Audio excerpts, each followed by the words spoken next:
still going through A Pluralistic Universe by William James, and we come now to Lecture 4 concerning Fechner. This is Gustav Theodor Fechner. We'll get back to that in a moment. Let's see. If we drop the absolute out of the world, says James, must we then conclude that the world contains nothing better in the way of consciousness than our consciousness? If we don't believe in the absolute, of which the Hegelian philosophers spoke, must we then believe that the highest minds are our little human minds? Is our whole instinctive belief in higher presences, our persistent inner turning towards divine companionship, to count for nothing? Does the human instinctive belief and our built-in need for and turning towards some sort of higher power, turning towards a relationship with God, is that not any kind of clue to any reality? Is it but the pathetic illusion of beings with incorrigibly social and imaginative minds?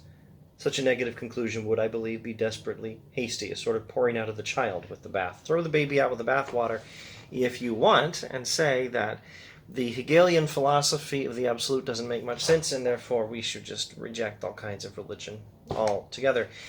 James says, no, the failure of the Hegelian philosophical God does not mean that all forms of religion are necessarily false. It doesn't mean that we should conclude that all religious belief, instinct, yearning is but the pathetic illusion of beings with incorrigibly social and imaginative minds. It does not follow from the failure of the Hegelian philosophical God that there is no such thing as a God. James says other stuff and then says, neither the Jehovah of the Old Testament nor the Heavenly Father of the New has anything in common with the absolute except that they are all three greater than man. And if you say that the notion of the absolute is what the gods of Abraham, of David, and of Jesus, after first developing into each other, were inevitably destined to develop. If you say that the notion of the absolute is what the gods of Abraham, of David, and of Jesus, after first developing into each other, were inevitably destined to develop into in more reflective and modern minds, if you say that biblical religion from Abraham to David to Jesus was a development of a religious belief in a particular God, and that it was doomed inevitably to keep on developing into the God of the Hegelian philosophers, then I reply that although in certain specifically philosophical minds this may have been the case, in minds more properly to be termed religious, the development has followed quite another path. The continuing development of biblical religion has not been philosophical. It's been practical. This is William James here, the American pragmatist.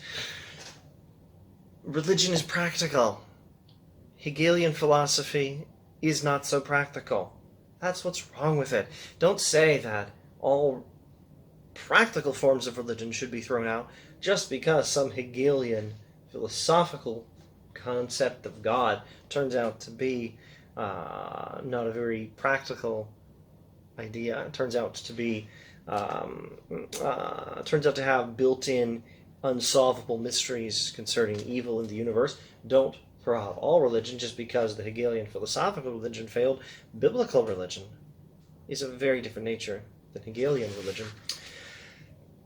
The whole history of evangelical Christianity is there to prove it. I propose in these lectures to plead for that other line of development. So he's arguing for a different line of development from biblical religion, not in the direction of philosophical Hegelian monistic pantheism, but in the direction of a vital, lived religion. To set the doctrine of the absolute in its proper framework, so that it shall not fill the whole welkin and exclude all alternative possibilities of higher thought, as it seems to do for many students who approach it with a limited previous acquaintance with philosophy, I will contrast it with a system which, abstractly considered, seems at first to have much in common with absolutism, but which, when taken concretely and temperamentally, really stands at the opposite pole. I refer to the philosophy of Gustav Theodor Fechner, a writer but little known as yet to English readers, but destined, I am persuaded, to wield more and more influence as time goes by. James is such a nice guy. These days, I don't think Gustav Theodor Fechner is half as well read as James himself in English. James is really the friendliest philosopher. I don't know if you can read that, but there's, Gustav Theodor Fechner, and he says nice things about Fechner. So basically, in this lecture, he's going to make a beginning of pleading for the other line of religious development, making a plea for the practical, lived, experiential religion that he thinks is actually developed from biblical religion as an alternative, a viable, a reasonable, respectable alternative to the failed Hegelian philosophical religion of the absolute. And he's going to make some first steps in this chapter by explaining the philosophy of this chap, Gustav Theodor Fechner, and contrasting it with Hegelian absolutism. Fechner's philosophy looks initially like it's very similar to Hegelian absolutism, but it turns out it's going to be very different. Now, I must confess immediately that I just don't know much about Fechner. I've never read Fechner. I have read Chapter 4, and I will, in subsequent videos on Chapter 4, much as I did with Hegel, present what James says about it. I will not present anything directly on Fechner. I will present some things James says in this chapter about the Hegelian absolute religion and Fechner's alternative philosophical perspective. But then we are going to eventually get to, let's see, not so much Fechner. James is not saying Fechner's philosophy is the way to go. James is saying it's interesting, it has some resemblances to the Hegelian absolutist philosophy, and it's a better strategy, and if we take something from it, we can go in a better direction. In other words, Fechner's part of the development of his own ideas, but he's not going to be giving an apologetic for Fechner. So what was I saying? I was saying, what am I going to do in future videos? I'm going to say something else about Chapter 4 and introduce some of what James says about Fechner, but also introduce whatever James says that I happen to have highlighted that seems really interesting or important, and then eventually get to places where James is going to, like in Lecture 5 here, move towards presenting his own view, which will take some things from the Hegelian philosophy of the absolute and some other things from Fechner, but these are, neither of them is going to be the fullness of James' philosophy. They're all just